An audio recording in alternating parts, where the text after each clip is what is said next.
Hello दोस्तों, जैसा कि आप सभी जानते हैं कि हम आपके लिए लेकर आ रहे हैं करंट अफेयर सीरीज। और ये करंट अफेयर ऐसा नहीं है कि सिर्फ हम इसमें जो करंट में हैपनिंग्स है उसको डिस्कस कर रहे हैं, बल्कि उस करंट से जो हमारा जो कॉन्सेप्ट जुड़ा हुआ है हम उस कॉन्सेप्ट को भी डिस्कस कर रहे हैं। तो जो हमारी सीरीज थी उसमें ये सेकंड पार्ट है और ये है बेसिकली नो कॉन्फिडेंस मोशन। जो अभी हमारी पिछली लोकसभा थी उसमें गवर्नमेंट के अगेंस्ट जो ओपोजिशन थी वो नो कॉन्फिडेंस मोशन लेकर आई थी। ऑल्दो गवर्नमेंट ने मतलब वो जो आपका नो कॉन्फिडेंस मोशन था वो पास नहीं हो पाया था। तो और गवर्नमेंट ने फिर कंटिन्यू किया, गवर्नमेंट के पास ज्यादा मेजोरिटी थी तो गवर्नमेंट ने कंटिन्यू किया। अगर नो कॉन्फिडेंस मोशन पास हो जाता है तो जो गवर्नमेंट ऑफ द डे है उसको रिजाइन करना होगा। ठीक। अब हम देखते हैं कि बेसिक से क्वेश्चन है, क्या नो कॉन्फिडेंस मोशन जो है वो आपका कॉन्स्टिट्यूशन में मेंशन्ड है? नहीं। क्या किसी एक्ट में मेंशन्ड है? नहीं। बेसिकली आपका क्या है कि जो हमारा सिस्टम है वो चेक्स एंड बैलेंसेस के ऊपर बेस्ड है। जो हमारे तीन ऑर्गन हैं आपका लेजिस्लेटिव, एग्जीक्यूटिव एंड जुडिशरी, तो ये आपस में एक दूसरे के ऊपर चेक्स एंड बैलेंस करते हैं। तो ये जो नो कॉन्फिडेंस मोशन है ये एक टूल है जिसके द्वारा जो लेजिस्लेचर है वो एग्जीक्यूटिव के ऊपर कंट्रोल करता है। अगर नो कॉन्फिडेंस मोशन पास हो जाता है तो एग्जीक्यूटिव को अपने ऑफिस से रिजाइन करना होगा। ये है बेसिकली चेक्स एंड बैलेंस का या अकाउंटेबिलिटी फिक्स करने के जो टूल है उनमें से एक टूल है आपका नो कॉन्फिडेंस मोशन। अब हम ये देख लेते हैं कि इसका कॉन्स्टिट्यूशन बेसिस क्या है।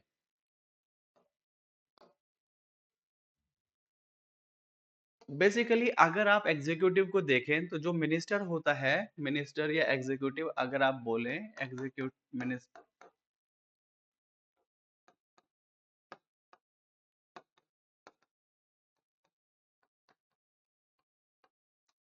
ये जो रेस्पॉन्सिबल होता है ना, इंडिविजुअली भी होता है एंड कलेक्टिवली। इंडिविजुअली अगर एमपी है तो वो होगा प्रेसिडेंट, और एमएलए है तो वो होगा गवर्नर। इंडिविजुअली तो ये होते हैं इनको रिस्पॉन्सिबल, और कलेक्टिवली आपका लेजिस्लेचर। अगर सेंटर है तो आपका लोकसभा, और स्टेट है तो स्टेट लेजिस्लेटिव असेंबली। इसको ये है बेसिकली जो रिस्पॉन्सिबिलिटी है, रिस्पॉन्सिबिलिटी या अकाउंटेबल जो होते हैं ये है। अब यहाँ पर क्या मेंशन्ड है आपका आर्टिकल 75 और 164। आर्टिकल 175, सॉरी, आर्टिकल 75 क्लोज 3, ये आपका जो एमपी है, जो सेंटर है, काउंसिल ऑफ मिनिस्टर, उसके अकाउंटेबिलिटी के लिए है। और जो आपका 164 है ये आपका स्टेट लेजिस्लेचर के लिए है, वहां पर जो एग्जीक्यूटिव है। तो article 175 clause 3 and article 164 clause 2 of the constitution, the council of minister are collectively responsible to the Lok Sabha. जो काउंसिल ऑफ मिनिस्टर होती है, अब अगर हम देखें काउंसिल ऑफ मिनिस्टर, जैसे ही सेंट्रल लेवल पे प्राइम मिनिस्टर और स्टेट लेवल पे चीफ मिनिस्टर ओथ लेते हैं तो ओथ लेते ही आपका काउंसिल ऑफ मिनिस्टर का एग्जिस्टेंस में आ जाती है, वो उसका मतलब ओरिजिन हो जाता है, जन्म हो जाता है। और उसके बाद जो जो मिनिस्टर ओथ लेता रहेगा तो वो इसका एक्सपेंशन कहलाता है। तो ये जो काउंसिल ऑफ मिनिस्टर है ना ये रिवॉल्व करती है मतलब टुवर्ड्स द, ये सेंटर होता है आपका, चाहे तो चीफ मिनिस्टर या प्राइम मिनिस्टर। अगर चीफ मिनिस्टर की डेथ होगी तो लीडर ऑफ ये काउंसिल ऑफ मिनिस्टर खत्म है। उसी तरह से अगर उसने रिजाइन कर दिया तो खत्म है। सेंट्रल लेवल पे देखा जाए तो प्राइम मिनिस्टर के इर्द गिर्द ये रहती है। तो इसका जो लाइफ और एग्जिस्टेंस है वो डिपेंड करता है prime minister slash chief minister पर। अब ये जो है कलेक्टिवली जो रिस्पॉन्सिबल है, जैसे मैंने यहाँ बताया इंडिविजुअली, काउंसिल ऑफ मिनिस्टर जो कलेक्टिवली रिस्पॉन्सिबल है वो है आपका लोकसभा के लिए, आर्टिकल 75 क्लोज 3। और यहां पर आर्टिकल 164 क्लोज 2। ये देखिए मैंने बार बार मैं रिपीट कर रहा हूं, हो सकता है क्योंकि जो है ना यूपीएससी अब थोड़ा सा फैक्चुअल हो रहा है, वो फैक्चुअल पूछता है और यूपीएससी के पैटर्न को फॉलो करता है आपका जेकेपीएससी। तो उस हिसाब से आप इसको देख सकते हैं। अब यहाँ है इसका बेसिकली जो इसके बारे में डिफाइन किया गया है, जो आपका नो कॉन्फिडेंस मोशन है। अब इसमें अगर हम देखें,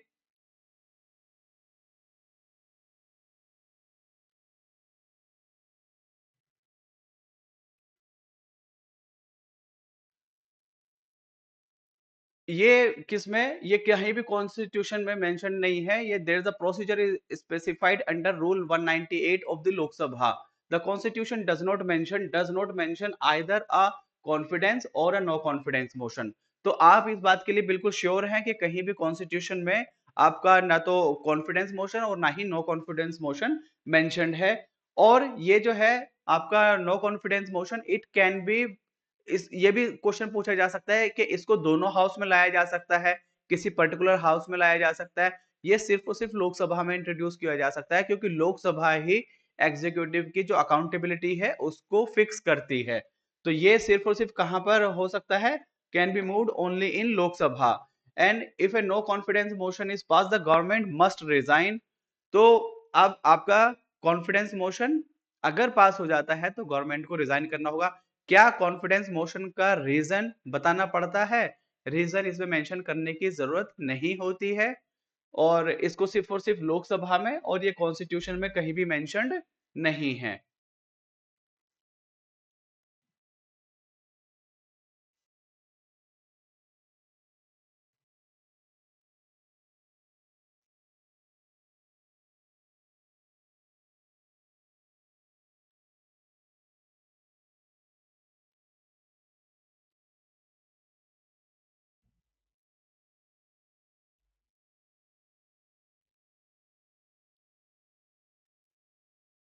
ठीक है, तो इसका हमने ये देखा। अब हम इसको चलते हैं आगे। इसमें एक चीज और मुझे आपको बतानी थी, इसको खास करके उससे कंपेयर किया जाता है। आपका जो एडजर्नमेंट मोशन है, एडजर्नमेंट मोशन से इसको कंपेयर किया जाता है कि उसमें रीजन इंडिविजुअली के अगेंस्ट लेकर आया जा सकता है या नहीं, या सिर्फ council of complete council of minister. तो अगेंस्ट इंडिविजुअल मिनिस्टर भी इसको हम लेकर आ सकते हैं, लेकिन अकाउंटेबल होगी पूरी गवर्नमेंट। अगर आपका इंडिविजुअल मिनिस्टर के अगेंस्ट भी लेकर आए और ये पास हो जाता है, तो आपका जो कंप्लीट जो गवर्नमेंट है उसको रिजाइन करना होगा। तो वो एक है ना, सिंक एंड स्विम टुगेदर, तो वो वाले फिलॉसफी पे ये काउंसिल ऑफ मिनिस्टर काम करती है। अब recently 28 no confidence motion was raised and won successfully by the government. जो मैंने बताया कि पिछली जो लोकसभा थी उसमें ऑपोजिशन इसको लेकर आई थी और गवर्नमेंट के पास मेजोरिटी थी, तो गवर्नमेंट ने सक्सेसफुली उसको मतलब डिफीट किया। एक है आपका पार्लियामेंट्री प्रिविलेजेस, इसके ऊपर भी क्वेश्चन के चांसेस हैं। प्रिविलेज क्या है? बेसिकली जैसे ही आप एक हाउस के मेंबर बनते हैं तो आपको कुछ सर्टेन इम्यूनिटीज दी जाती हैं, ताकि आप जो आपका काम है उसे आप फ्री एंड फेयर तरीके से, या बिना किसी डर के, ऐसा नहीं है कि बिना किसी डर के कि आप हर चीज से इम्यून हो जाते हैं, लेकिन कुछ सिक्योरिटीज आपको दी जाती हैं ताकि आप अपने काम को सही से कर सके। अब ये जो प्रिविलेज है, ये भी आपका,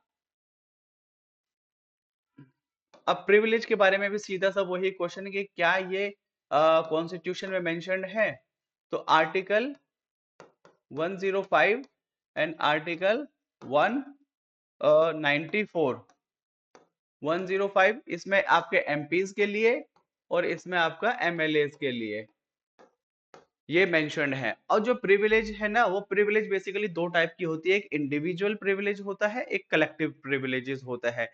इंडिविजुअल में फॉर एग्जांपल मैं आपका एमपी हूँ, तो मुझे कुछ पार्लियामेंट में बोलने का हक है और कुछ चीजों के लिए मैं इम्यून हूँ। जैसे कि अगर मैंने पार्लियामेंट में कुछ बोला तो ऐसा नहीं है उसके अगेंस्ट आप कोर्ट में जाके मेरे खिलाफ कार्रवाई करें। मेरे खिलाफ अगर कुछ कार्रवाई होनी है तो वो हाउस के अंदर होगी, मैं बाहर कोर्ट में उसके लिए मैं इम्यून हूं। तो इस तरह से आपका कुछ इंडिविजुअल प्रिविलेजेस है और कुछ कलेक्टिव है। जैसे कि एक इंडिविजुअल में है, अगर फॉर एग्जांपल कोई सिविलियन केस है और कोर्ट की मतलब ये पार्लियामेंट्री सेशन चल रहा है, तो 40 दिन उस सेशन से पहले और 40 दिन उसके बाद मुझे आप अरेस्ट नहीं कर सकते, या कोर्ट में विटनेस के तौर पर नहीं बुलाया जा सकता है। तो ये इंडिविजुअल प्रिविलेजेस है। इसी तरह से कुछ हाउस के कलेक्टिव प्रिविलेजेस होते हैं। अब जो यहाँ पे क्वेश्चन बनता है वो ये कि क्या प्रिविलेजेस डिफाइंड हैं? क्या प्रिविलेजेस कोडिफाइड है? तो प्रिविलेजेस कोडिफाइड नहीं है, प्रॉपरली डिफाइंड नहीं है, बस कॉन्स्टिट्यूशन में मेंशन्ड है अंडर आर्टिकल 105 एंड 194। यहाँ पर एक चीज है जो प्रिविलेजेस से जुड़ी है। कई बार जैसे अभी मैंने आपको बताया कि एक कॉन्सेप्ट है हमारा जिसका नाम है चेक्स एंड बैलेंस। उसी तरह से एक और कॉन्सेप्ट है जिसका नाम है separation of power, doctrine of separation of power. अब ये जो प्रिविलेजेस वाला जो कॉन्सेप्ट है ना, और खास करके जो आपका कलेक्टिव प्रिविलेजेस वाला है, ये आपका डॉक्ट्रिन ऑफ सेपरेशन जो है उसको ब्रीच करता है कई बार। जैसे कि आपका कलेक्टिव में क्या है कि हाउस को पावर है कि वो किसी को पनिश भी कर सकता है। अब पनिशमेंट का काम किसका है? आपका जुडिशरी का। लेकिन यहां पर कौन पनिश कर रहा है? आपका स्पीकर, जो कि एग्जीक्यूटिव का पार्ट है, या फिर आपका चेयरमैन और डिप्टी चेयरमैन जो कि एग्जीक्यूटिव का पार्ट है, वो आपका जुडिशरी के काम को कर रहे हैं। जैसे कुछ 2-3 साल पहले एक फेमस केस हुआ था जिसमें आपका कर्नाटका असेंबली के जो स्पीकर थे, उन्होंने दो जो जर्नलिस्ट थे उसके अगेंस्ट जजमेंट दिया था और बेसिकली उन्हें जेल कराई थी। तो वो वहां पर हुआ था आपका जो डॉक्ट्रिन ऑफ सेपरेशन है, डॉक्ट्रिन ऑफ सेपरेशन या सेपरेशन ऑफ पावर वाली जो डॉक्ट्रिन है उसके अगेंस्ट गया था। तो यही यहाँ पर कहानी है सीधी। अब इसमें हम कुछ देख लेते हैं। These rights are also given to those individual who speak and participate in any of the committee parliament which include the Attorney General of India and Union Minister, not available to President and Governor। ये आप point थोड़ा सा जरा याद रखें कि it is not available to the President and Governor। When these rights and immunities are disregarded, offences are called breach of privilege and punishable under law of Parliament। Breach of privileges. लेकिन जो breach है ना, इसका जो privilege का breach है वो process start होगा आपका हाउस में ही, हाउस से स्टार्ट होगा वो। ऐसा नहीं है कि आप उसके अगेंस्ट बाहर जाए। Special privileges are enshrined under article 105 for parliament and 194 for the state legislation of the constitution. Parliament till now has not made any special law to exhaustively codify all the privileges, जो मैंने आपको already बताया है। और ये वाला भी point मैंने बताया कि कोई सिविल केस है तो 40 days before and 40 days after the session उसको अरेस्ट नहीं किया जा सकता। Parliament is the sole authority to ascertain if there has been a breach or contempt of the house। No court, देखिए ये है असल में जो जो चीज आपको याद रखनी। No court has been interested with this power। A member of house can raise a question involving a breach of privileges with the consent of the chairman or the speaker। तो ये इन हाउस प्रोसेस है जिसमें judiciary का काम नहीं है, और यही से आपका जो चैलेंज आता है वो breach of separation of power और doctrine of separation of power. अब ये है एक मतलब है privilege committee as a parliamentary standing committee present in both the house of the parliament. और इसमें क्या है ना, बेसिकली जो ब्रीच, जो प्रिविलेज ब्रीच हुआ है उसकी इन्वेस्टिगेशन है, लोकसभा राज्यसभा दोनों में है। और स्टैंडिंग कमेटी है, कमेटी भी आप दो टाइप की जानते हैं, एक स्टैंडिंग कमेटी एक एडहॉक कमेटी। उसको डिवीजन को हम बाद में देखेंगे। फिलहाल है आपका प्रिविलेज कमेटी, ये it's a parliamentary standing committee. ये चीज आपको याद रखनी है। आपको कह सकता है privilege committee is an ad hoc committee, ad hoc committee उसको बोल सकता है ऑप्शन में। और आदमी भी आप बच्चे भी ये सोच सकते हैं कि हाँ हो सकता है कि ये आपका प्रिविलेज जो है वो एडहॉक कमेटी है, क्योंकि कभी कभी प्रिविलेज का ब्रीच होता है। तो ये चीज आपको याद रखनी है। और दोनों हाउस में होती है, ये consist of 15 member, consist of 10 member. इसका फंक्शन क्या है? Investigate question involving the breach of privilege of the house और members as refer to it by the presiding officer of the house. देखिए यहाँ वो ऊपर बता रहा है प्रिविलेज का जो चैलेंज है वो किसकी कंसेंट से कर सकता है? चेयरमैन और स्पीकर।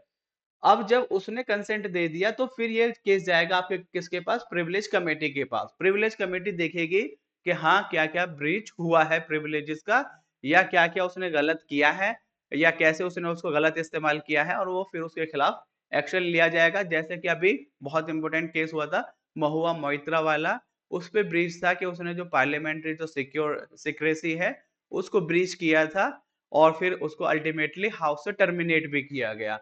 तो ये भी क्वेश्चन हो सकता है प्रोबेबल, क्या टर्मिनेट किया जा सकता है? तो यस, किया जा सकता है। Expulsion of law makers. देखिए अगला ही टॉपिक ये आ गया, the expulsion of MP can be on a constitutional basis और legal rules of the house basis. Constitutional basis क्या है? An MP found guilty of breach of privileges और कंटेम्प्ट ऑफ द हाउस। अगर contempt of the house या आपका जो privileges है उसका ब्रीच होता है, तो ही और she can be expelled from the house. तो ये अभी आपने महुआ मोइत्रा का जो केस था उसमें भी आपने देखा होगा।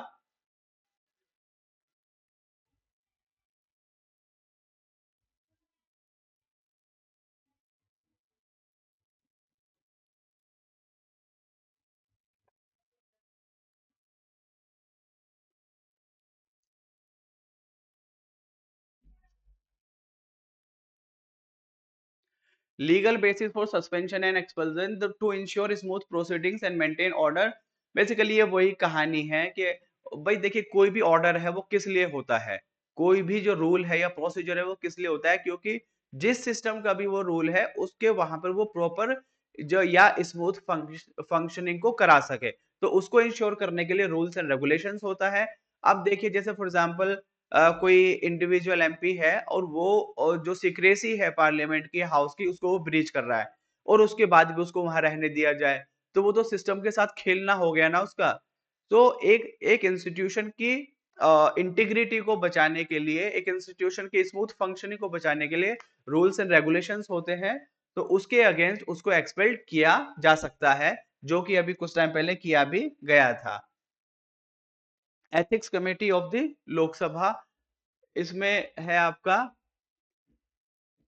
एथिक्स कमेटी जो है लोकसभा की consist of not more than 15 members. ये जो है ना कमिटीज इसलिए है, देखिए थोड़ा सा ये पुराना करंट अफेयर है और वो इसलिए क्योंकि पिछली जो लोकसभा खत्म होते होते जो है ना बहुत सारे चैलेंजेस आए थे और उस टाइम में जो है ना कमिटीज का, अभी एक आप आगे पढ़ेंगे जेपीसी कमेटी भी, जॉइंट पार्लियामेंट्री कमेटी, जिसकी डिमांड की जाती है जब भी कोई जैसे कोई बड़ा इशू है कि उसको हाउस इन्वेस्टिगेट करे, जैसे कि कुछ टाइम पहले राफेल केस में, या फिर और भी दूसरे जो केसेस हैं उसमें वो आता रहता है, तो भाई कि जेपीसी की डिमांड होती है कभी आपका जो भी बड़े इश्यूज हैं चैलेंजेस हैं उनके बारे में, जैसे कि फेमस था 2G जो केस था, 2G केस में भी आपके जेपीसी गठित की गई थी, यानी कि स्टैब्लिश कॉन्स्टिट्यूट की गई थी। Ethics committee of Lok Sabha consist of not more than 15 member nominated by the speaker. एक जो है ना कमिटीज के बारे में थोड़ा सा आप लोग ये दिखा देखिएगा इंपॉर्टेंट, कि कमिटी क्या है, पहले तो ये देखना है एडहॉक और आपका स्टैंडिंग कमेटी। फिर उसके जो मेंबर्स हैं दे आर सिलेक्टेड और इलेक्टेड, सिलेक्टेड और इलेक्टेड ये चीज बहुत इंपॉर्टेंट हो जाती है, तो इसको आपको जरा ठीक से देखना है। अब सारी कमिटीज यहाँ में बताऊं तो वो पार्ट हो जाता है आपका पॉलिटी के क्लासेस का, तो वो अभी नहीं है। Function to examine a complaint relating to the unethical conduct of the member.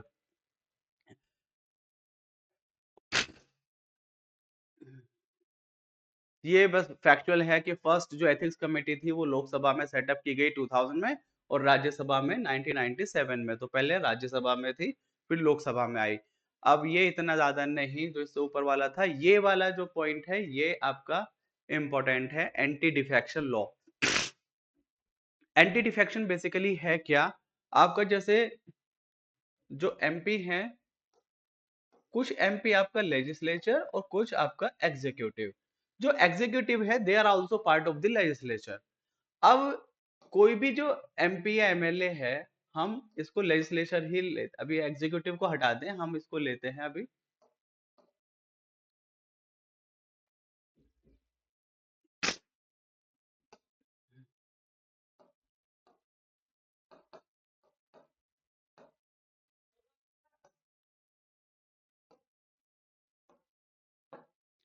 Legislature है।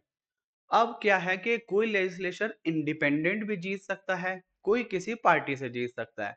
अब किसी पार्टी ने अपना मतलब भाई अपना टाइम दिया, अपना सिंबल दिया, अपने पैसे दिए और किसी कैंडिडेट को जितवाया, और वो कैंडिडेट जीतने के बाद में उसे लगा कि दूसरी पार्टी में ज्यादा प्रोस्पेर उसके लिए चांसेस हैं बेहतर करने के, अब वो यहाँ से वहां स्विच कर रहा है या फिर ये जो गवर्नमेंट है इसका स्टेक है, सर्वाइवल स्टेक पर है, और ये उस टाइम में यहाँ से टूटकर यहाँ तो था वो एक सिंपल लेजिस्लेचर या फिर कोई छोटा-मोटा मिनिस्टर, लेकिन इसे दूसरी पार्टी में मिल रहा है कि हम आपको फाइनेंस मिनिस्ट्री दे देंगे या कुछ और बड़ा लालच दिया जा रहा है कि हम आपको ये वाली पोजीशन दे देंगे, तो ये यहाँ से टूटकर वहाँ चला जाएगा। तो ये जिसने गवर्नमेंट बनाई थी, गवर्नमेंट भी गई और आपका मेंबर भी गया और दूसरे वाले ने उसको कर लिया। तो इस प्रोसेस को रोकने के लिए डिफेक्शन एक पार्टी से दूसरी पार्टी में, इसको बोलते थे जो 1980s में था ये आया राम गया राम, कि यानी कि कोई कैंडिडेट थे वो वहां से यहाँ आए और यहाँ ये तैयारी कर रहे हैं अपने कि हम भाई अब सरकार क्लेम करेंगे, और ये पहुंच गए दूसरी पार्टी के पास। तो कोई कंट्रोल ही नहीं था, मैकेनिज्म ही नहीं था कि किस तरह से जो लेजिस्लेचर्स हैं उसको कंट्रोल किया जा सके। तो उसको कंट्रोल में लाने के लिए आया आपका एंटी डिफेक्शन लॉ, जो है आपका 52nd कॉन्स्टिट्यूशनल अमेंडमेंट एक्ट 1985। इसने एंटी डिफेक्शन और इसने बेसिकली क्या बताया, it lay down the process by which legislature may be disqualified on the ground of defection. Legislature का डिफेक्शन या disqualification on the basis of defection bye the presiding officer of the legislature based on the petition by any member of the house. The decision of question on disqualification on the grounds of defection is referred to chairman or speaker of the house and his decision is final। अब ये जो है ना मैं थोड़ा सा इस चीज को समझाता हूँ। बेसिकली क्या है कि आपका एक तो हो गया स्पीकर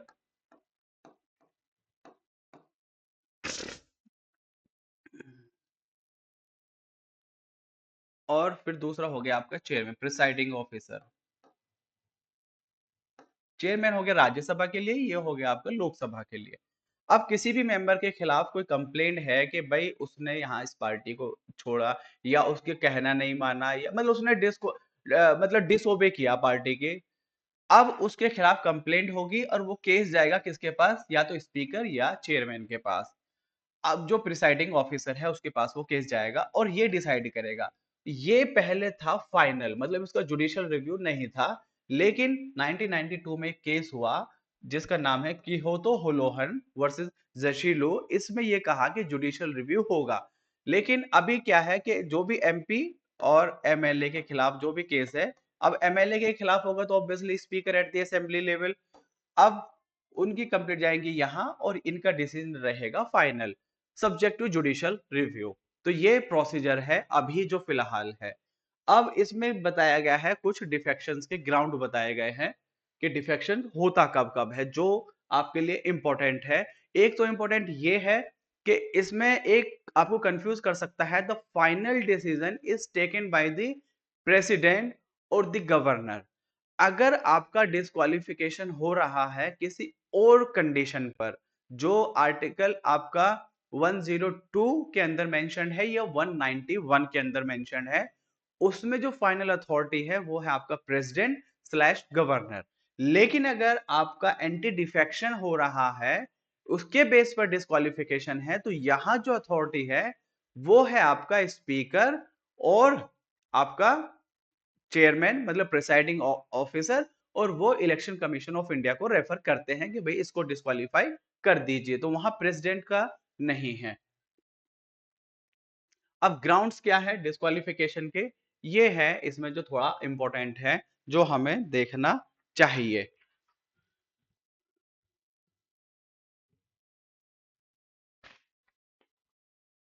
अब ये जो है ना मैं थोड़ा सा समझाने की कोशिश करता हूँ, पहले इसको पढ़ लेते हैं। If a member of a house belonging to a political party, अगर उसने कोई पर्सन है वो पॉलिटिकल पार्टी से है, अगर उसने किसी मतलब पहली बात तो ये है कि अपनी पार्टी की वॉलेंटरली मेंबरशिप छोड़ दी, तो उसे आप डिस्क्वालीफाई कर दीजिए। या फिर आपकी जो पार्टी का एक मेंबर होता है जिसे बोलते हैं विप, और उसने उसके ऑर्डर को नहीं माना, तो भी आप उसे डिस्क्वालीफाई कर सकते हैं। या फिर आपका है इंडिपेंडेंट, जो कोई कैंडिडेट है, independent candidate joins a political party after the election, या फिर nominated member joins a political party after the expiry of 6 month. ये एक कंफ्यूजिंग सा है। अब देखिए ये आपने देखा, मैं थोड़ा सा समझाने की यहां पर कोशिश आपको करता हूं। देखिए कैंडिडेट है,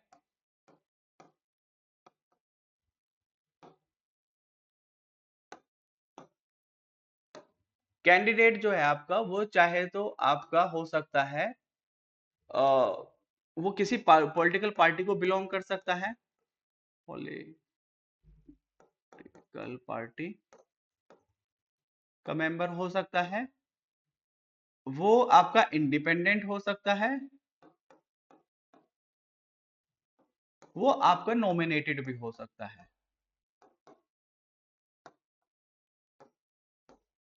ये तीन ही कंडीशन तो हो सकती है ना, कोई भी जो मेंबर होगा किसी हाउस का, चाहे तो वो किसी पॉलिटिकल पार्टी से जुड़ा होगा, या वो इंडिपेंडेंट होगा, या वो नॉमिनेटेड होगा।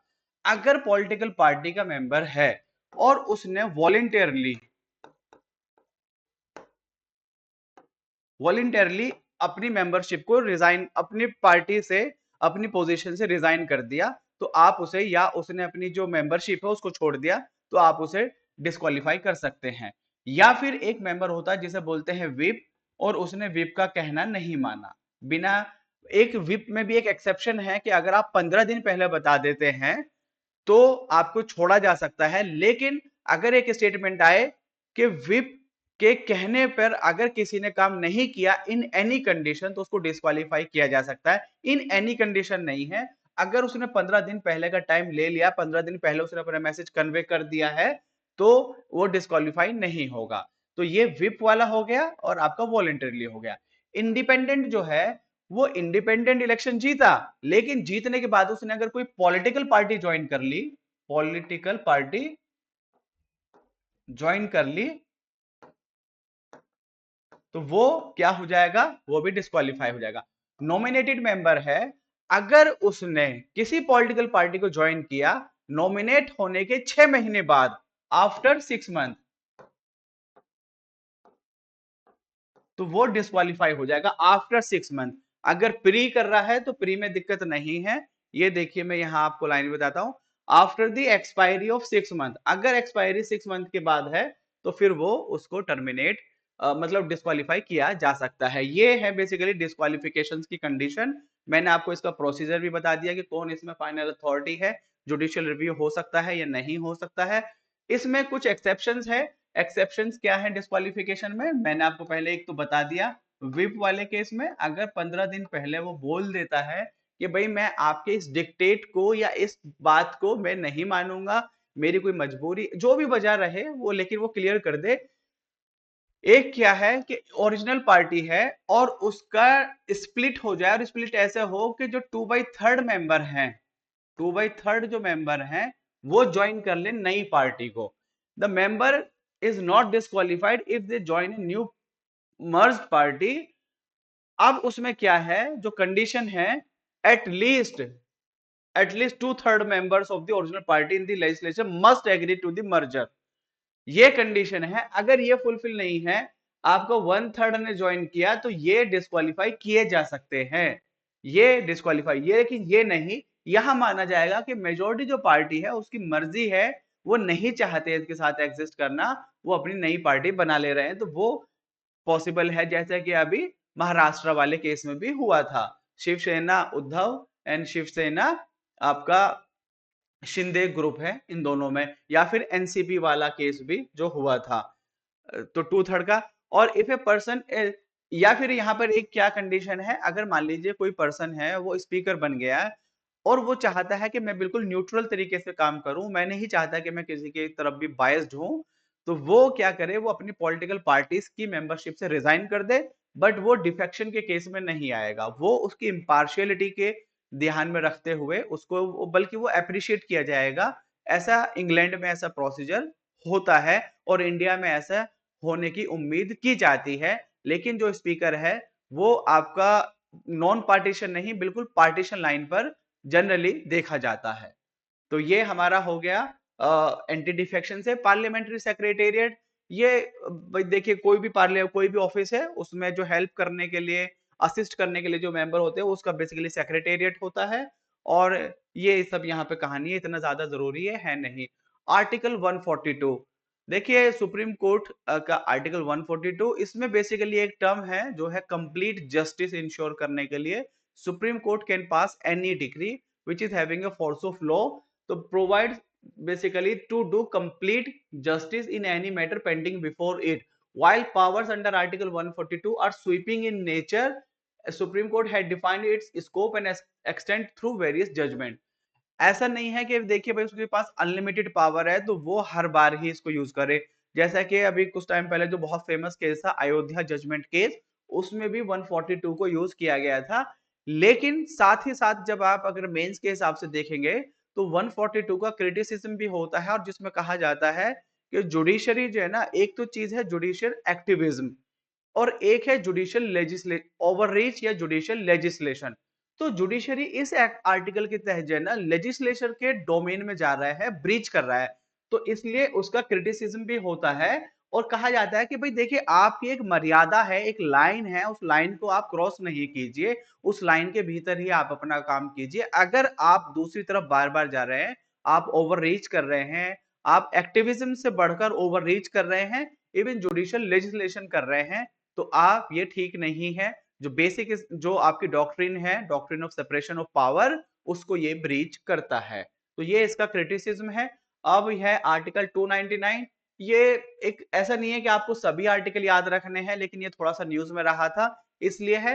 इसमें क्या है, कॉन्ट्रैक्ट्स मेड बाय यूनियन और स्टेट। अगर यूनियन ने किया है कॉन्ट्रैक्ट और यहां अगर स्टेट पर किया है, ये होगा in the name of president और ये होगा in the name of governor.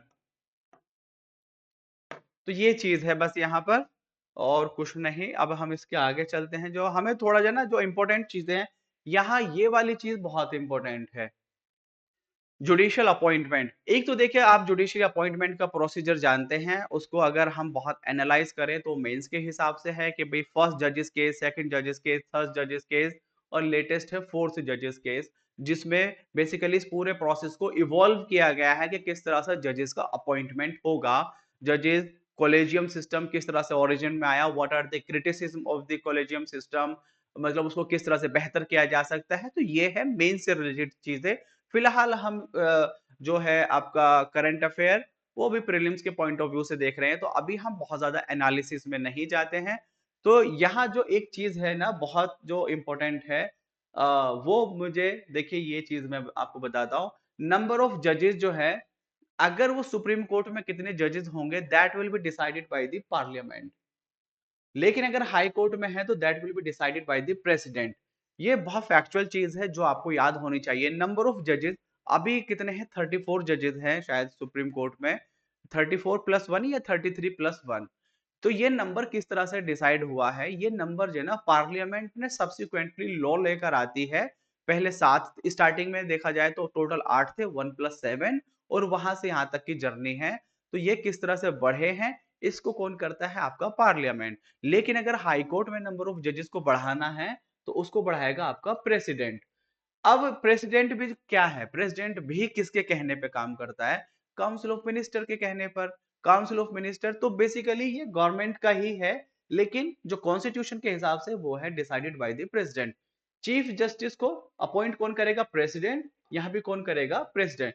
Chief justice हो या कोई भी जज हो, चाहे तो आपका हाई कोर्ट का चाहे सुप्रीम कोर्ट का, उसको अपॉइंट करेगा कौन, आपका प्रेसिडेंट। आप हाई कोर्ट में कंफ्यूज हो सकते हैं कि हाई कोर्ट के जज को आपका गवर्नर अपॉइंट करेगा, तो गवर्नर नहीं, प्रेसिडेंट करेगा। गवर्नर जो अपॉइंट करता है वो डिस्ट्रिक्ट जो जज होता है उसको अपॉइंट करता है, जो डिस्ट्रिक्ट जुडिशरी है, थर्ड ईयर जुडिशरी है, उसको करता है। अब एक ये है जो आपका ये है कोलेजियम, बेसिकली अदर जजेस को कौन करेगा, प्रेसिडेंट, जो मैंने ऑलरेडी बता दिया, यहां भी president in consultation with CJI plus 4 member. CJI और प्लस 2, मतलब सीजेआई क्या है, यहां पर यह है chief justice of high court plus 2 senior most जजेस ऑफ द हाई कोर्ट। तो ये है यहां पर basically collegium at supreme court level, at high court level. तो ये हो गया यहां पर आपका जजेस का अपॉइंटमेंट। ये ऐसा पॉइंट है, अगर याद नहीं है तो गैस नहीं कर सकते हो। नंबर ऑफ जजेस इन सुप्रीम कोर्ट कौन करेगा, पार्लियामेंट। नंबर ऑफ जजेस इन हाई कोर्ट कौन उसको इंक्रीज करेगा, प्रेसिडेंट। तो आप यहां कंफ्यूज हो सकते हैं, आप कंफ्यूज हो सकते हैं गवर्नर में, आप कंफ्यूज हो सकते हैं स्टेट लेजिस्लेचर में। तो ये याद रखना है आपको, प्रेसिडेंट, या इवन आपको यहां पार्लियामेंट दे दिया तो उसमें भी कंफ्यूजन होने के बहुत चांसेस हैं। अब डॉक्ट्रिन ऑफ प्रोमिसरी स्टॉपेल। अब देखिए, इसको आप जो है ना इसी तरह से देख लीजिए, बहुत ज़्यादा मुझे इसमें समझाने का कुछ लगा नहीं। It's a concept in contractual law. It is essentially prevents the promisor from backing out of an agreement on the ground that there is no consideration. It is invoked by plaintiff party moving to the court in civil action to ensure execution of the contract or seek compensation for failure to perform the contract. बस जो ना आप promissory estoppel इतना याद होना चाहिए कि आपका एग्रीमेंट या कॉन्ट्रैक्ट से जुड़ी हुई ये चीज है। इतना भी याद है तो आप एग्जाम में ठीक कर लेंगे। इससे ज्यादा डेप्थ में इसको नहीं पूछेगा। नार्को एनालिसिस टेस्ट हमने जब स्टार्टिंग में देखा था कि आर्टिकल 20 के देखा था हमने आर्टिकल 20, और आर्टिकल 20 में 3 पार्ट थे। एक तो था no ex post facto law, no double jeopardy, no double jeopardy, no self incrimination.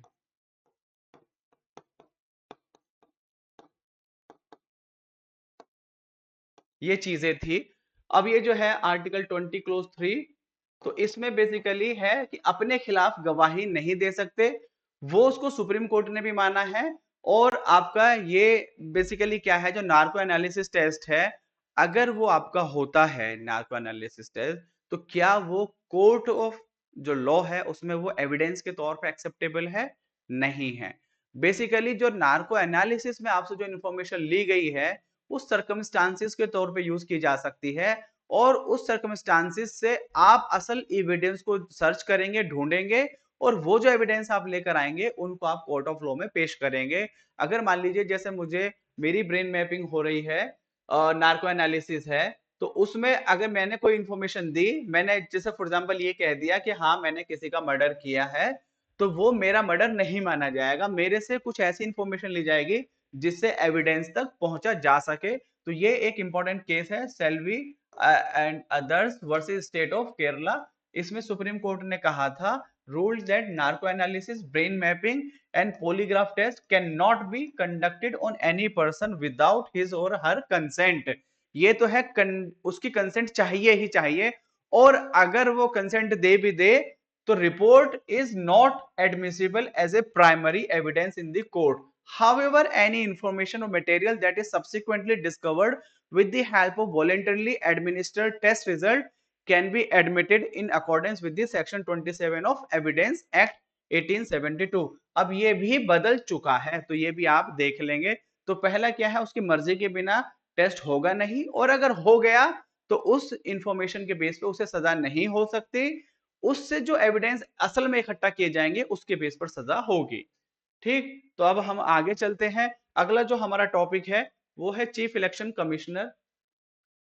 Commissioner and other election commissioners appointment conditions of service and terms of office act 2023।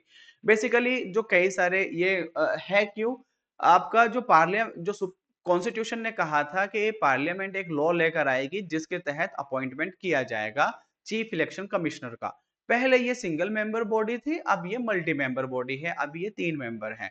अब है क्या कि elections जो है वो आपका जो democracy है उसका बेडरॉक है। तो उसको इंश्योर कराने के लिए भाई जो आपका सिस्टम है वो फ्री एंड फेयर होना चाहिए। फ्री एंड फेयर की एक कंडीशन होती है कि अपॉइंटमेंट सही तरीके से होना चाहिए। तो अपॉइंटमेंट जो इनका अब तक हो रहा था वो एग्जीक्यूटिव ही कर रहे थे अपनी मर्जी से।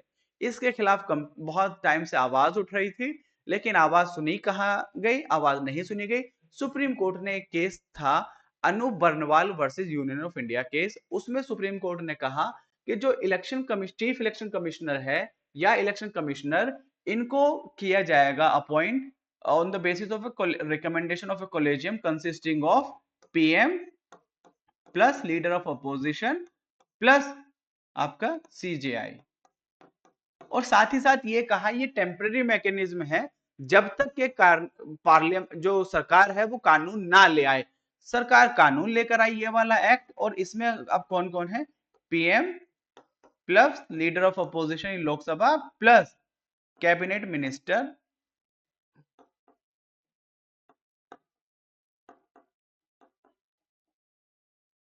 Nominated by the prime minister. अब देखिए मेजोरिटी को डिसीजन लेना है। अब जो भी मिनिस्टर होगा वो तो प्राइम मिनिस्टर के ही होगा ना कहने पर। तो ये तो दोनों एक जगह हो गए। ये अगर वोट साथ में नहीं भी कर रहे हैं तो 2:1 तो फिर भी हो गए ना। तो भाई उनकी मेजोरिटी हो गई, मेजोरिटी हो गई यानी कि वो अपनी मर्जी से अपॉइंट कर लेंगे। तो ये इस सिस्टम का भी क्रिटिसिज्म हो रहा है। ये कहा था सुप्रीम कोर्ट ने, लेकिन ये साथ ही साथ टेम्पररी था। तो अभी अगर कहा जाए आपसे कि उसके कोलेजियम में कौन है, तो कोलेजियम में है PM, leader of opposition and union minister nominated by the prime minister. तो यही कहानी है यहाँ पर सारी की सारी कि select search committee, selection committee, सब इतनी ही कहानी आपको यहाँ पर पढ़नी है। बाकी सारा मैंने आपको बता दिया है। यहाँ बस ये जो एक्ट आया था ये उसके प्रोसीजर को और स्मूथ करने के लिए आया कि अपॉइंटमेंट सही से हो। और आपका एक और क्रिटिसिज्म है यहाँ पर, वो ये कि एक तो chief election commission of India में एक है चीफ इलेक्शन कमिश्नर और प्लस है 2 इलेक्शन कमिश्नर। इसको जो रिमूव है, रिमूवल जो है इनका वो किया जाता है सेम है सुप्रीम कोर्ट जज। और इनको जो रिमूवल है इनको रिमूव कर सकता है president on the recommendation of chief election commissioner. यानी कि इनको टेन्योर की सिक्योरिटी नहीं है। तो इनको भी टेन्योर की सिक्योरिटी लाने के लिए, ताकि ये भी इंडिपेंडेंट तरीके से काम कर सकें, तो कहा यह जा रहा था कि इनको भी इस तरह से रिमूव किया जाए जैसे कि सुप्रीम कोर्ट का जज। लेकिन ये बात नहीं मानी गई। तो फाइनली हुआ क्या कि अभी भी इस एक्ट में भी यही है कि जो इलेक्शन कमिश्नर है, election commissioner can only be removed on the recommendation of the chief election commissioner. अभी ये कंडीशन ही कंटिन्यू है। नेशनल पार्टी स्टेटस, देखिए ये भी एक बड़ी ही जो अच्छी और इंफॉर्मेशन बड़ी अच्छी है। और इसमें काफी सारी कंडीशंस हैं। मैं देखिए कुछ लिख कर लेकर आया था, कोशिश करूंगा कि मैं आपको बताऊं। अब देखिए क्या है ना, पॉलिटिकल पार्टी, कुछ पॉलिटिकल पार्टी होती है रजिस्टर्ड। देखिए कुछ नहीं, पॉलिटिकल पार्टी है तो रजिस्टर्ड है। अब रजिस्टर्ड में भी दो कंडीशन है, रिकॉग्नाइज्ड एंड अनरिकॉग्नाइज्ड। रिकॉग्नाइज्ड में दो कंडीशन है आपका, स्टेट लेवल पर और नेशनल लेवल पर। अब ऑब्वियसली कोई पार्टी स्टेट लेवल पर है तो उसे कुछ ना कुछ बेनिफिट मिलेंगे, स्टेट पार्टी है। नेशनल पार्टी है तो उसे भी कुछ ना कुछ बेनिफिट मिलेंगे। बेनिफिट मैं कहूंगा नाम मात्र के हैं, लेकिन जो एक लोगों में इमेज है कि ये नेशनल पार्टी हो गई है, उसके साथ और ज्यादा लोग जुड़ने की कोशिश करते हैं ताकि अपना वो फ्यूचर उसमें पॉलिटिक्स में देखते हैं। तो सिंबॉलिक तौर पर है, लेकिन मतलब जो बेनिफिट है वो सिंबॉलिक तौर पर है जो गवर्नमेंट साइड से है। लेकिन असलियत में जो लोगों के बीच में है ना इमेज, वो बहुत बड़ी चीज है। तो उस चीज के लिए पॉलिटिकल पार्टीज अपनी साइड से बेस्ट देने की कोशिश करते हैं। तो पहले हम देखते हैं कि कोई भी पॉलिटिकल पार्टी स्टेट पार्टी कैसे बनती है। स्टेट पार्टी,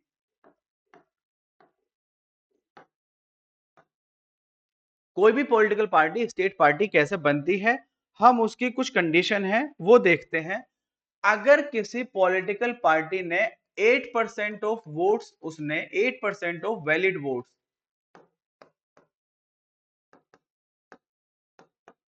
अगर किसी पॉलिटिकल पार्टी ने 8% ऑफ वैलिड वोट, चाहे तो वो लोकसभा हो, चाहे राज्य सॉरी चाहे तो वो जनरल इलेक्शन हो, चाहे वो स्टेट लेजिस्लेटिव इलेक्शन हो, अगर दोनों में से किसी में भी 8% किया है तो वो स्टेट पार्टी डिक्लेयर हो जाएगी। एक चीज।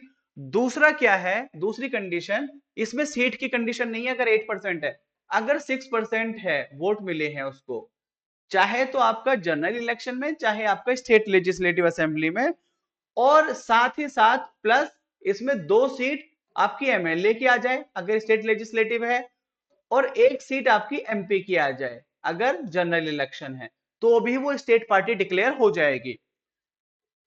और तीसरी कंडीशन क्या है, मैं थोड़ा सा यहां जगह देख लेता हूं अगर आप लोगों को साफ से दिखे। तीसरी है 3%, 3% सीट्स और 3 सीट्स विच एवर इज मोर।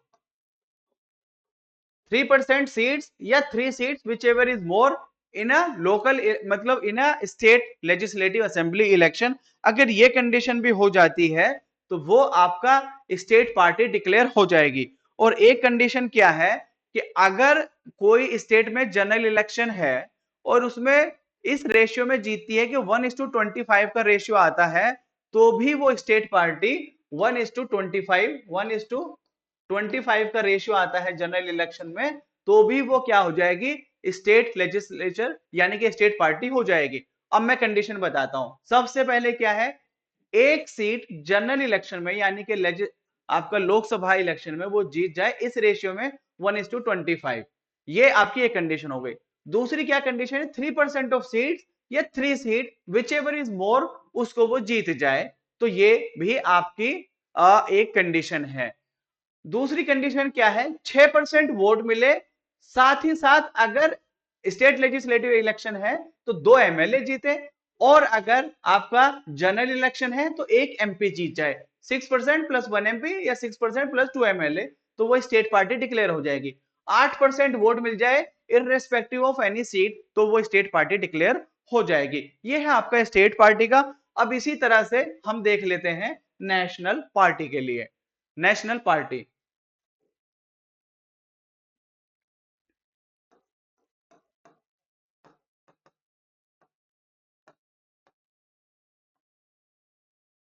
देखो पहली कंडीशन क्या है कि किसी 4 स्टेट में वो स्टेट पार्टी डिक्लेयर हो जाए। स्टेट पार्टी इन 4 स्टेट्स, सीधी सिंपल सी बात है, 4 स्टेट में स्टेट पार्टी वो डिक्लेयर हो जाए। दूसरा क्या है कि अगर 6%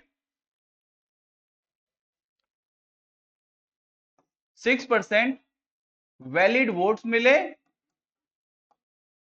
जनरल इलेक्शन में प्लस 4 सीट्स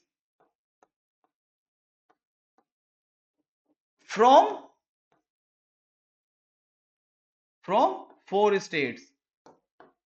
ऐसा नहीं है कि 4 सीट मिल गई लेकिन एक ही स्टेट से मिली, वो नहीं, 6% वॉलिड वोट्स, 4 सीट मिले साथ ही साथ लेकिन 4 स्टेट से मिले, तो भी वो नेशनल पार्टी डिक्लेयर हो जाएगी।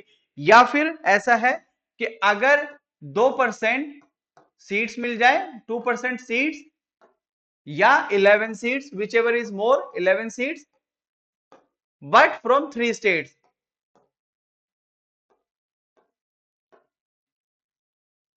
अगर ये हो जाता है तो ये चीज हो गई। और एक कंडीशन क्या है, 6%, हाँ यही 3 कंडीशन है। आपका 4 स्टेट में स्टेट पार्टी हो जाए, 6% valid votes plus 4 seats from 4 state, 2% of the seats from या 11 सीट फ्रॉम 3 स्टेट। अगर ये कंडीशन हो जाती है तो नेशनल पार्टी डिक्लेयर हो जाएगी। यही सारी, अब यहाँ पे देखिए कुछ क्या है, अब जो बेनिफिट्स है, बेनिफिट्स आप देखेंगे हंसेंगे। रिजर्व सिंबल, यही सबसे बड़ी चीज है, reserve symbol for its candidate across the country. दूसरा क्या है, ओनली एक है, only one proposer to file a nominator for the candidate. अब क्या है ना, जब आप इलेक्शन के लिए जाते हैं ना तो वो आपका एक प्रपोजर भी चाहिए होता है, तो उनके लिए सिर्फ एक ही प्रपोजर चाहिए और कोई दिक्कत की बात और दूसरी कंडीशन नहीं है। तीसरा क्या है, 2 sets of electoral rolls free of cost है, तो 2 आपको इलेक्टोरल रोल जो है, जो आपके यहाँ जो वोटों की जो लिस्ट होती है वो आपको फ्री में दी जाएगी।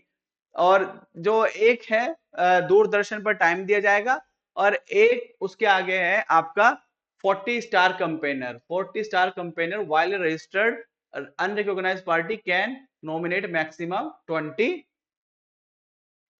जो आपका रजिस्टर्ड है, मैंने बताया ना पॉलिटिकल पार्टी, रजिस्टर्ड, फिर recognised and unrecognised. Political party जो रिकॉग्नाइज्ड है उसको 40 आपके रहेंगे star campaigner, while registered unrecognised party can nominate maximum of 20 campaigners.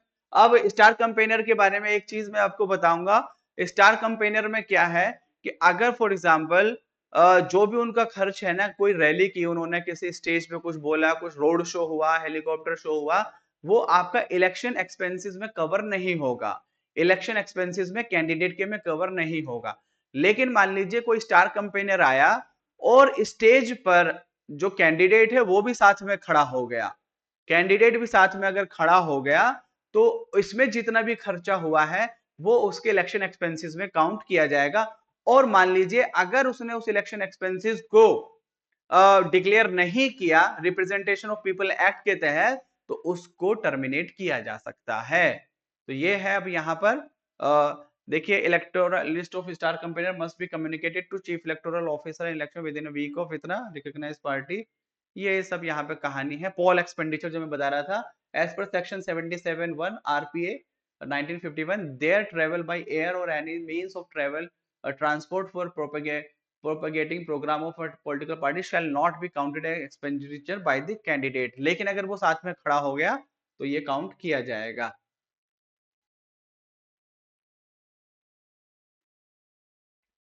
अब है अगला टॉपिक ईवीएम। ईवीएम में आपको कुछ बताने की जरूरत नहीं है। दो यूनिट होती है, कंट्रोल यूनिट, एक बैलेटिंग यूनिट। कंट्रोल यूनिट जो होती है वो जो इलेक्शन ऑफिसर होता है उसके कंट्रोल में होती है। बैलेटिंग यूनिट वो है जहां पे आप जाके वोट डालते हैं, आप वोट डालेंगे, उसके साथ में एक डिस्प्ले यूनिट होती है जिसमें आपका को 7 सेकंड के लिए वो आपको दिखेगा, जिसमें सीरियल नंबर प्लस पार्टी का सिंबल और नाम उसमें मेंशन होते हैं। तो ये है बस इसमें। ये एक थोड़ा सा फैक्चुअल क्वेश्चन हो सकता है। These are manufactured by electronic corporation of India, ECIL and Bharat Electronics Limited. दो ही एक कंपनी है जो इसको प्रोड्यूस करती है। और मैक्सिमम कितनी 2000 वोट्स एक में काउंट हो मतलब एक में मैक्सिमम रिकॉर्ड हो सकती हैं 2000 votes. EVM were first use in 1982 in Kerala assembly election, by election थे वहां पे। और 2004 में जो ईवीएम इलेक्शन हुआ है जनरल इलेक्शन, उसमें ये यूज की गई थी पहली बार वाइल्ड स्केल पर। अब यही है voter verifiable paper audit trial VVPAT. ये वही है जो मैंने आपको बताया कि एक बैलेट यूनिट, एक कंट्रोल यूनिट। बैलेट यूनिट में जब आप प्रेस करेंगे बटन को तो आप देखेंगे साइड में वो दिखेगा आपको कुछ सेकंड 7 सेकंड के लिए, जिसमें आपका सीरियल नंबर, नाम और पार्टी सिंबल उसमें होता है। Name and symbol of the candidate, the printed slip is visible for 7 second. Name and symbol of the candidate. Electoral bond. Electoral bond ये थोड़ा सा इंपॉर्टेंट है। इंपॉर्टेंट इसलिए है क्योंकि अभी रिसेंटली सुप्रीम कोर्ट ने इसको नल एंड वॉइड मतलब declared electoral bond scheme as unconstitutional. अब ये क्या है बेसिकली जो इसमें इंपॉर्टेंट है वो है इसमें जो एक टर्म में देखना चाह रहा था, शायद मैंने लिखा होगा, इंटरेस्ट फ्री बियरर इंस्ट्रूमेंट है ये। देख ये क्या है, इंटरेस्ट फ्री बियरर इंस्ट्रूमेंट। ये चीज है ना थोड़ा सा आपको याद रखनी है।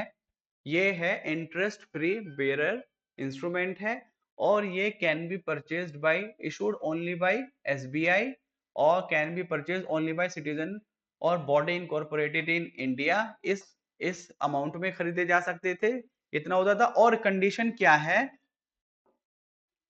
Political party eligible to receive funds registered under RPA 151 and 1% से ज्यादा वैलिड वोट्स इन लोकसभा। या देखिए जैसे क्या है ना, पॉलिटिकल पार्टी है, अब ऐसे तो इसे एक तरीका बना लिया जाएगा ना फंड इकट्ठा करने के लिए, तो ब्लैक मनी को व्हाइट मनी में कन्वर्ट करने के लिए। तो क्या किया गया, political party which are registered, यह रिकॉग्नाइज्ड अनरिकॉग्नाइज्ड वाला कॉन्सेप्ट नहीं है, सिर्फ रजिस्टर्ड होनी चाहिए। और साथ ही साथ क्या कंडीशन है, 1% ऑफ द वैलिड वोट्स मिलने चाहिए उसको, चाहे तो लोकसभा में या स्टेट लेजिस्लेटिव असेंबली में। ये बस इसकी कंडीशन है। अब हम इसके आगे electronically transmitted postal ballot system. इसमें देखिए डेवलप्ड बाय, ये किसने डेवलप किया है, election commission of India and CDAC ने। वोटर जो है ना रिसीव करता है पोस्टल बैलेट इन इलेक्ट्रॉनिक फॉर्मेट। इलेक्ट्रॉनिक फॉर्मेट में आपको पोस्टल जो बैलेट है वो मिलेगा, डाउनलोड करता है उसको, अपनी वोट डालेगा और रिटर्निंग ऑफिसर है उसको पोस्ट के थ्रू भेजेगा। ये इंपॉर्टेंट है, आपको लग सकता है ईमेल के थ्रू या किसी इलेक्ट्रॉनिक्स गैजेट के थ्रू, तो मिलेगा तो उसको इलेक्ट्रॉनिक फॉर्म में, लेकिन वो सेंड करेगा पोस्ट के through, will send through post. और इसमें कौन कौन एलिजिबल है, एक तो सर्विस वोटर, चाहे तो आर्म फोर्सेस हो, employed by government of India outside India, या फिर ओवरसीज इलेक्टर्स है। ये पॉइंट आपको बहुत याद होना चाहिए। इलेक्शन वाली जो न्यूज है ना वो आपके लिए बहुत इंपॉर्टेंट है क्योंकि बहुत टाइम के बाद आपके यहाँ पर इलेक्शन हुए हैं। तो इसलिए जो भी इलेक्शन से जुड़ी हुई चीजें हैं, चाहे वीवीपैट हो, चाहे आपका कंट्रोल ईवीएम मशीन से हो, चाहे उसको कौन बनाता है, चाहे आपका नेशनल पार्टी के बारे में हो, नेशनल और स्टेट पार्टी हो, चाहे आपको रिकॉग्नाइज पार्टी हो, चाहे आपका जो आपका इलेक्टोरल बॉन्ड स्कीम है उसके बारे में सुप्रीम कोर्ट जजमेंट हो, ये सब आपके लिए बहुत इंपॉर्टेंट हो जाते हैं। एक है फिर नोटा।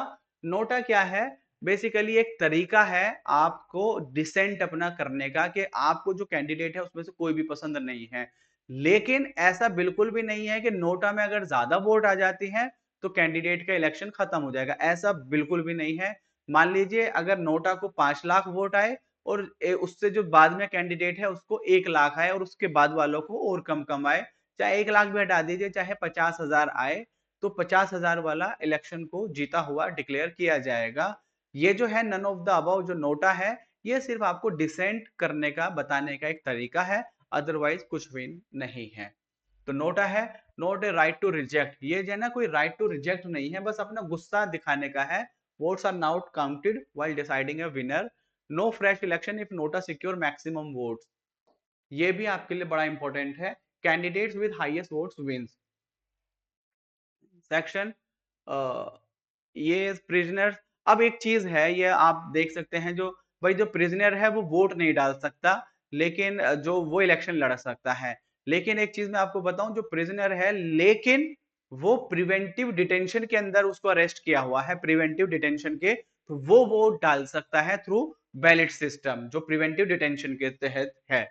आपका टू कॉन्स्टिट्यूएंसी नॉर्म, पहले क्या था, पहले एन नंबर ऑफ था कि एक आदमी कहीं से भी लड़ सकता था।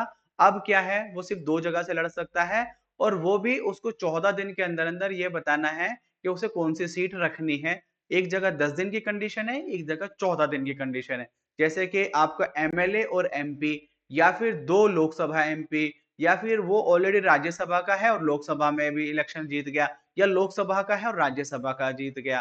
तो ये 2 कंडीशन है, एक तो 10 दिन के लिए वैलिड है, एक 14 दिन के लिए वैलिड है। अगर उसने ऐसा नहीं किया तो कई जगह तो ऐसा है कि दोनों सीट खाली हो जाएगा, कई जगह ऐसा है जो बेहतर वाली सीट है उसको, यानी कि जैसे कि आपका राज्यसभा और लोकसभा एमपी है, तो अगर उसने डिक्लेयर नहीं किया तो राज्यसभा की मेंबरशिप उसकी खत्म होगी।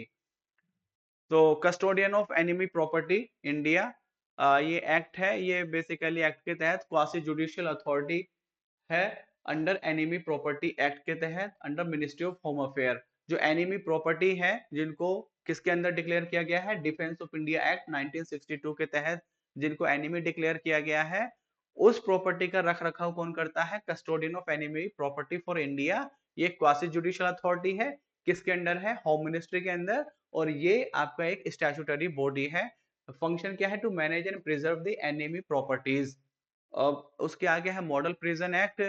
अब इसमें जो है ना मॉडल प्रिजन एक्ट में जो जो हमारा पुराना एक्ट था उसको इसने रिप्लेस किया है, और ये एक स्टेट सब्जेक्ट है। यहाँ जो आपके लिए इंपॉर्टेंट चीज हो जाती है वो है आपका, एक तो पेरोल है, एक फरलो है, और एक बेल है।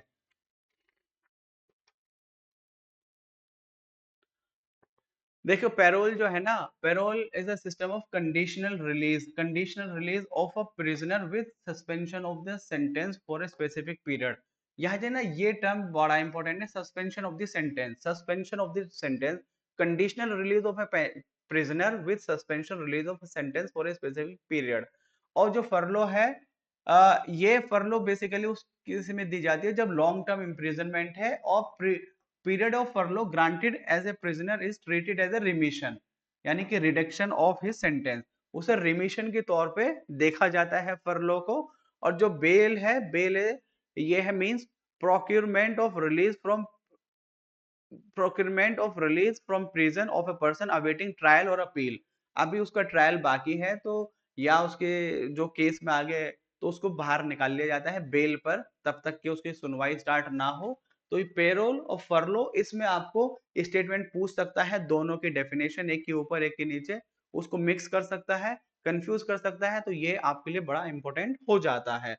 अब इसके आगे एक चीज है, ये आप देखेंगे, क्योंकि देखिए अभी जैसे हरियाणा इलेक्शन हुआ, और जो बाबा राम रहीम है, उनके बार बार उन्हें पेरोल पे बाहर आना, तो वो बड़ा न्यूज में रहा है। तो पेरोल और फरलो एंड बेल, इन तीनों का डिफरेंस आपका सही से क्लियर होना चाहिए।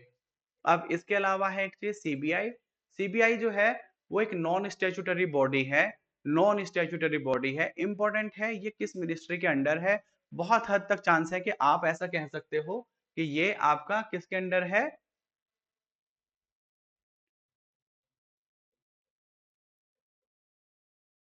आप जो है ना इसको मिनिस्ट्री ऑफ होम अफेयर बहुत आसानी से टिक कर सकते हो, लेकिन ये किसके अंडर है? Ministry of personal pension and grievances, इसके अंडर है। 1963 में स्टैब्लिश किया गया on the recommendation of Santhanam committee. और ये गवर्न किस एक्ट के तहत की जाती है? Delhi special police establishment act 1946 इसके तहत। और इसमें बेसिकली जैसे मैंने आपको बताया, कुछ कॉलेजियम्स हैं। जो इसका जो कॉलेजियम है वो है PM, leader of opposition Lok Sabha, plus CJI. तो ये जो डायरेक्टर है, सीबीआई डायरेक्टर, उसको अपॉइंट करने के लिए जो सिलेक्शन कमेटी है, जो नाम रिकमेंड करती है, सिलेक्शन कमेटी में कौन है? पीएम है, leader of opposition Lok Sabha plus CJI, ये करेंगे। और इसका काम क्या है? To investigate crimes in state. CBI needs consent of the, basically क्या है, सीबीआई आपका जो पुलिस है स्टेट सब्जेक्ट, लेकिन सीबीआई भी उसी काम को कर रही है। सीबीआई है सेंट्रल एजेंसी, अब उसे स्टेट में जाना है। एक प्रोसीजर तो ये है कि आप स्टेट में जाइए, उससे परमिशन लीजिए। एक ये है कि स्टेट ने पहले ही परमिशन दे दी कि आपको हमसे परमिशन लेने की जरूरत नहीं है, जब भी आपको जरूरत पड़े आप आइए, अपना काम कीजिए, ताकि स्मूथ फंक्शनिंग हो सके। लेकिन अभी जैसे कि कुछ फेडरल चैलेंजेस आ रहे हैं कुछ स्टेट्स में, तो उसको देखते हुए ऐसा हुआ कि कुछ स्टेट्स ने जो जनरल कंसेंट दिया हुआ था उसको विड्रॉ कर लिया है। जैसे कि कुछ स्टेट थे, यहाँ नाम भी दिया है, आपका वेस्ट बंगाल हो गया, पंजाब हो गया, आपका एमएन से शायद मणिपुर है, विड्रू देयर जनरल कंसेंट। तो इसको जनरल कंसेंट को हटा लिया था, ताकि इस जो सीबीआई है वो पहले स्टेट पुलिस से परमिशन ले। ईडी जो है 1952 में बनी थी, अंडर डिपार्टमेंट ऑफ रेवेन्यू और मिनिस्ट्री ऑफ फाइनेंस के अंडर ये है। ये ईडी जो है ना वो बहुत ज्यादा न्यूज में रहा है, तो इसके बारे में तो जितनी इंफॉर्मेशन हो जाए उतना कम है। Headed by ED director appointed as per provisions of CVC act, chief vigilance commission act 2023, उसके तहत है। और ये किस किस को इन्फोर्स करने के लिए रिस्पॉन्सिबल है? FEMA act, PMLA act, FEO act and COFEPOSA. आपका foreign exchange management act, prevention of money laundering act, fugitive economic offender act and COFEPOSA, इनको इम्प्लीमेंट करने के लिए ये है। और फिर है उसके बाद कंपटीशन कमीशन ऑफ इंडिया। ये एक स्टैट्यूटरी बॉडी है जो बनी थी इस एक्ट के तहत, कंपटीशन एक्ट। होता क्या है कि एक पहले बॉडी थी एमआरटीपी, एमआरटीपी को इसने रिप्लेस किया था। और ये है आपका जो रेस्ट्रिक्टेड ट्रेड पॉलिसीज है ना, मतलब कंपटीशन को बेहतर करने के लिए, और ऐसा कि ऐसा ना हो कि एक बड़ी कंपनी छोटी कंपनियों को खा जाए, खत्म कर दे। तो वो हेल्दी कंपटीशन इंश्योर करने के लिए आपका है competition commission of India. Although इस पे भी एलिगेशन है, जैसे कि जब जियो आई थी तो जियो ने क्या किया, प्रीडेटरी प्राइसिंग की। उसने पहले साल बिल्कुल फ्री में उसने सिम डिस्ट्रीब्यूट किए कि आपको कोई जरूरत नहीं है पे करने की। अब क्या है ना, उसकी वजह से बहुत सारी जो कंपनीज थी ना, वो उस कंपटीशन को सस्टेन नहीं कर पाई, वो नहीं झेल पाई, कुछ बंद हो गई और कुछ आपस में मर्ज हो गई। जैसे कि वोडाफोन आइडिया है, एयरटेल ने काफी हद तक कोशिश की, लेकिन जो छोटी छोटी और जो रीजनल कंपनीज थी वो उस कंपटीशन को नहीं झेल पाई। लेकिन उसके खिलाफ केस भी हुआ, लेकिन केस जियो के फेवर में ही गया था। तो कंपटीशन कमीशन ऑफ इंडिया हो गया। ई गवर्नड स्टेट, यानी कि वो स्टेट जो जहां डिजिटाइज्ड है सारी सर्विसेज। तो पहला जो ऐसा स्टेट है वो है आपका केरला, और ई गवर्नड स्टेट पहला केरला है। इसी तरह से पहला फुल्ली ऑर्गेनिक स्टेट जो है वो सिक्किम है। इस तरह से आप इसको देख सकते हैं। मैं सोच रहा था एक चीज आपको कुछ एक्सप्लेन करने की। हाँ, जो आपका कॉलेजियम है, जो आपका कॉलेजियम यानी कि जिससे अपॉइंटमेंट होगा, तो जैसे सीबीआई का है, सीबीआई के डायरेक्टर का, सीबीआई डायरेक्टर, इसको करेगा आपका कौन? Prime minister plus leader of opposition Lok Sabha plus CJI. ठीक। फिर है आपका सीवीसी, सीवीसी को करेगा आपका prime minister plus leader of opposition Lok Sabha plus home minister. आपका है सीआईसी, इसमें है आपका prime minister plus leader of opposition Lok Sabha plus आपका यूनियन मिनिस्टर।